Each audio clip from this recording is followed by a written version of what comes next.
So in this last piece of the work on the vectors, we're going to have a look at some properties of the scalar product.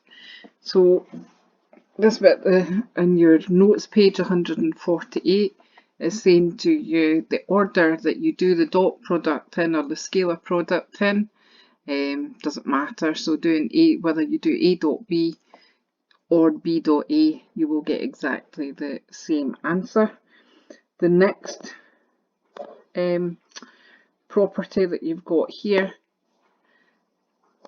is to do with the fact that if it's a bit like multiplying out the brackets.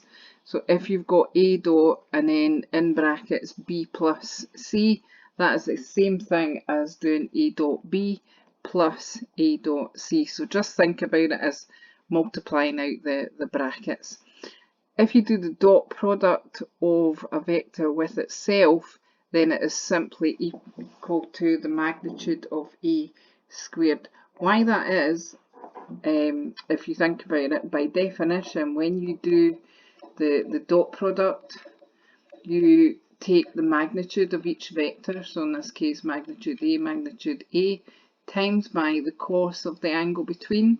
And if you've got the same vector, then the angle between them is clearly 0, and the cos of 0 is equal to 1, and hence you get A dot A would be equal to magnitude of A squared times by 1, which is simply leads you to this result here.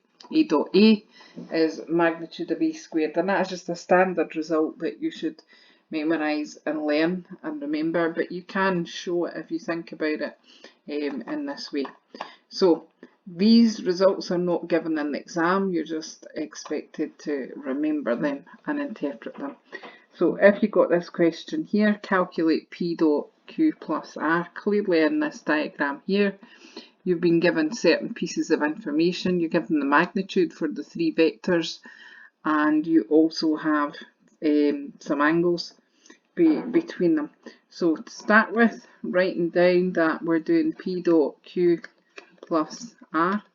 So using one of the results from above, we can see that that is the same thing if we do P dot Q plus P dot R.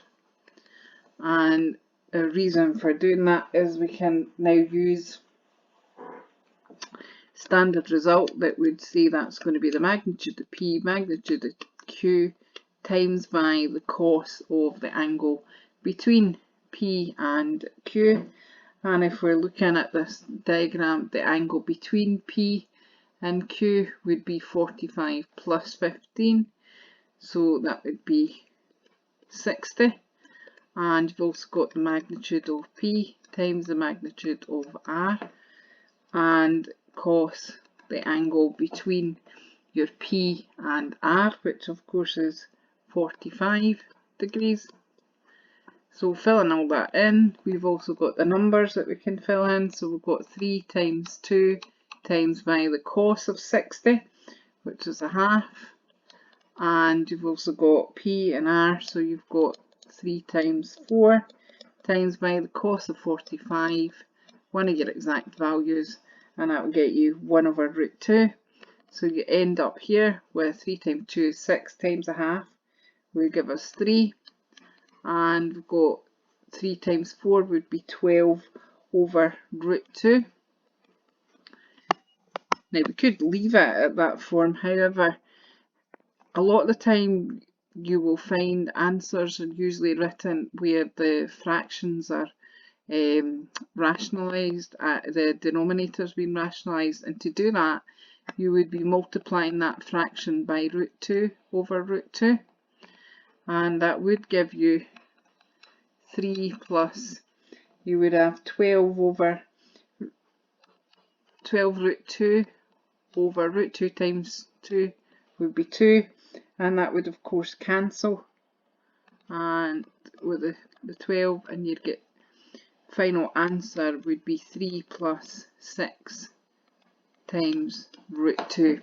With a question like that, they might accept your answer at this point, unless they had said a show that question.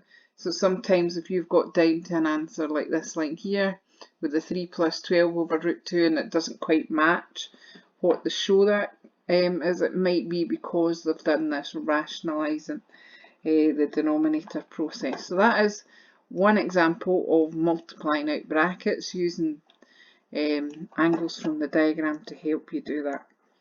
So in this next one, you've actually got 3 terms inside the bracket, but it begins in the same way. So we are having to do A dot A plus B plus C. That's going to be A dot A, and you need to make sure you would write this out, and A dot B plus, you're also doing A dot C. And as we've just seen, A dot A is actually just the magnitude of A squared, plus your A dot B would be the magnitude A magnitude B cos. Now the angle between your A and B, and note the arrows are going away from the point, so this is our angle here, would be cos 30. And then we've got magnitude of A, magnitude C, cos. Now if we look at the position of A and C, you'll see that at the moment one of the vectors is going towards the corner point where they meet, and the other one's going away. So what you need to be doing in that situation, I'll just use another line out with the diagram.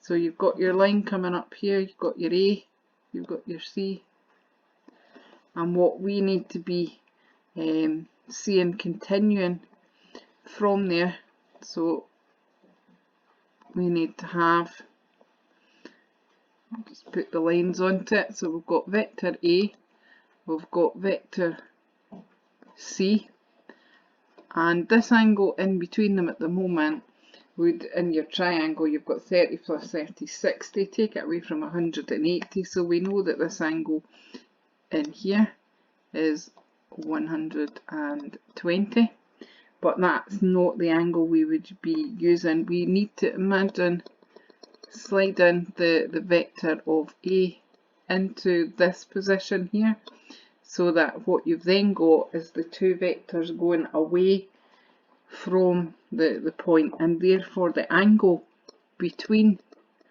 your A and your C is 60 degrees, not 120. Right, to take the dot product, the direction that you have your vectors going in needs to be away from the joining point.